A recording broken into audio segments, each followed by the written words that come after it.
Hello friends, welcome to MSS YouTube channel. आज इस video में हम करने वाले हैं seating arrangement line based part 3।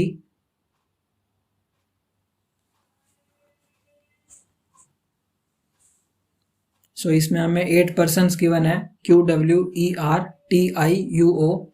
जो एक रो में बैठे हैं, जिसमें से 4 लोग नॉर्थ की तरफ देख रहे हैं और बाकी के 4 लोग साउथ की तरफ देख रहे हैं।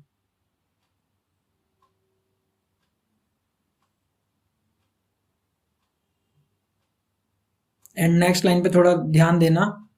And not more than 2 adjacent persons are facing the same direction.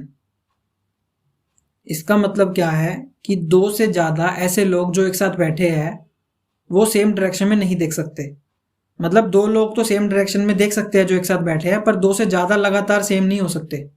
मतलब 2 लोग नॉर्थ में देख रहे हैं तो तीसरा बंदा नॉर्थ नहीं देख सकता, उसको साउथ देखना पड़ेगा।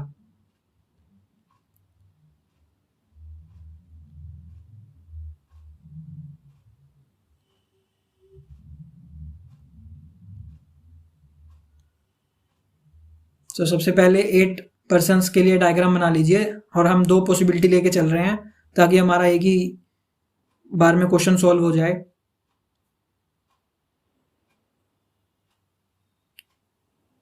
ये मैंने बना ली है 8 पर्सन्स के लिए सिटिंग पोजीशंस। जैसा कि अभी हमें नहीं पता है कि कौन पर्सन नॉर्थ देख रहा है और कौन साउथ देख रहा है, तो अभी हम इसमें नॉर्थ और साउथ डायरेक्शन नहीं बना सकते। फर्स्ट स्टेटमेंट है Q sits at one end of the row. जो Q है वो एक एंड पे बैठा है रो के। And O is the only neighbour of Q। मतलब O जो है वो Q का ओनली नाइबर है, मतलब Q के पड़ोसी में बैठा है, एडजेसेंट में बैठा है। Q को हम एक बार इस कॉर्नर पे बिठा लेंगे और सेकेंड केस में हम Q को अपोजिट कॉर्नर में बिठा लेंगे और O को Q के एडजेसेंट बिठा देंगे। ये मैंने बिठा लिया है Q और O को।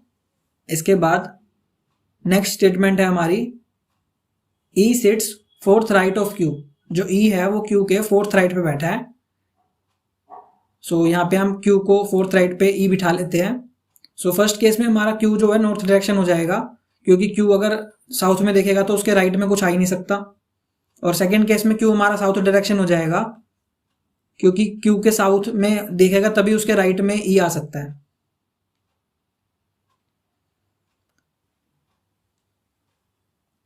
ये Q साउथ डायरेक्शन में देख रहा है तो इसके फोर्थ राइट में E आ गया। अब नेक्स्ट इसी में आगे है E and I are not adjacent to each other. मतलब जो E और I है वो आपस एक साथ नहीं बैठे हैं। ये हम नोट कर लेंगे। नेक्स्ट स्टेटमेंट है हमारी R seats third right of E। जो R है वो E के थर्ड राइट में बैठा है and both ends facing opposite direction. E के थर्ड राइट में R बिठाना है। फर्स्ट केस में हमें दिखता है कि E के एक साइड थर्ड साइड में O बैठा है, तो हम R को दूसरी साइड बिठा देंगे और E को नॉर्थ की तरफ फेसिंग करा देंगे। और सेकंड केस में E को साउथ फेसिंग कराना पड़ेगा और सेकंड कॉर्नर पे R आ जाएगा। और जैसा हमने पढ़ा कि both hands facing opposite direction है, तो फर्स्ट केस में और सेकंड केस में हम दोनों एंड्स को अपोजिट फेस करा देंगे। इसके बाद नेक्स्ट स्टेटमेंट है हमारी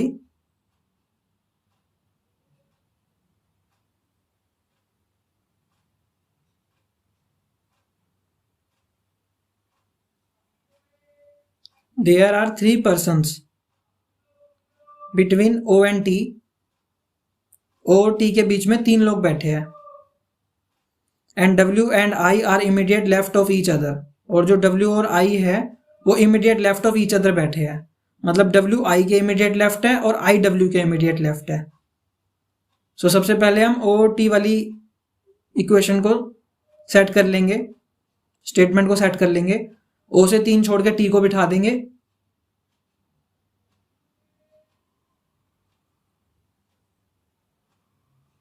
ये हमने O से 3 छोड़ के T बिठा दिया है फर्स्ट केस में, और अब सेकंड केस में भी बिठा दिया हमने O से 3 छोड़ के T। अब हमारी ये स्टेटमेंट भी डन हो गई। अब हम नेक्स्ट स्टेटमेंट में चलते हैं, जो कि है W और I जो है वो इमीडिएट नाइबर्स है और दोनों एक दूसरे के लेफ्ट की ओर देख रहे हैं। सो फर्स्ट केस में भी यहाँ पे आ सकते हैं WI और सेकंड केस में यहाँ पे, तो बचे हुए जगह पे U आ जाएगा क्योंकि 8वां पर्सन U ही बचता है अब, तो हमने U को बिठा दिया। अब यहाँ बचे हुए केस में W और I को बिठा देंगे। जैसा कि हम देख सकते हैं कि E के इमीडिएट नाइबर में I नहीं आ सकता, सो इसलिए हमने I को E के इमीडिएट नाइबर में क्रॉस कर दिया और अब दूसरी साइड बिठा दिया और बचे हुए में W आ गया। ऐसे ही सेकंड केस में कर दिया, और W I के इमीडिएट लेफ्ट में है और I W के इमीडिएट लेफ्ट में है, तो हमने इसके हिसाब से डायरेक्शन सेट कर दी। सो ये हमारा क्वेश्चन लगभग खत्म हो गया है। बस इसमें हमें बचे हुए पर्सन्स की डायरेक्शन का पता लगाना है। सो इसमें सबसे पहली जो स्टेटमेंट थी ना हमारी 2+ सेम वाली, वो हमें काम आने वाली है।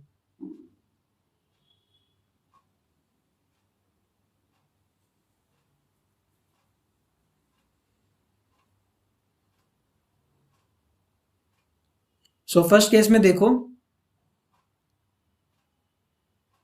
कि W और E दोनों ही नॉर्थ की तरफ देख रहे हैं, तो T अगर हम नॉर्थ बना देंगे तो ये कंडीशन जो है हमारी रॉन्ग हो जाएगी 2+ सेम वाली, कि 2 से ज़्यादा इमीडिएट नाइबर लोग सेम डायरेक्शन में नहीं दे सकते, इसलिए हमें T को साउथ की तरफ दिखाना पड़ेगा।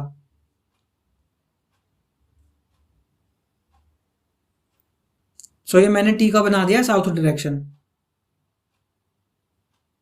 अब ध्यान से देखो तो T और R का दोनों का साउथ डायरेक्शन है और बीच में U है। अगर हम U को भी साउथ कर देंगे तो ये गलत हो जाएगा, इसलिए हमने U का नॉर्थ कर दिया। अब ऐसे ही सेकंड केस में करना हमें, E और W दोनों साउथ थे तो T को नॉर्थ बना दिया, और T और R दोनों नॉर्थ थे तो U को साउथ बना दिया। अब हमारे पास सिर्फ O की डायरेक्शन बचती है, और हमें सबसे लास्ट में गिवन है O is not facing north direction. अगर O नॉर्थ में नहीं देखेगा तो O साउथ में देखेगा, तो O को साउथ डायरेक्शन में बना दो। ये हमारे क्वेश्चन कंप्लीट हो गया है, लेकिन हमारा दोनों ही डायग्राम सेटिस्फाई हो गया है, तो इसमें कुछ ना कुछ सेकंड या फर्स्ट डायग्राम में कुछ ना कुछ मिसिंग है, जिसकी वजह से हम पता नहीं लगा पा रहे कि हमारा एग्जैक्ट आंसर क्या है। सो एक स्टेटमेंट बचती है अभी हमारी कि 8 में से 4 लोग नॉर्थ देखेंगे और 4 साउथ, तो हम चेक करते हैं कि दोनों डायग्राम में कंडीशन सेटिस्फाई हो रही है या नहीं हो रही है।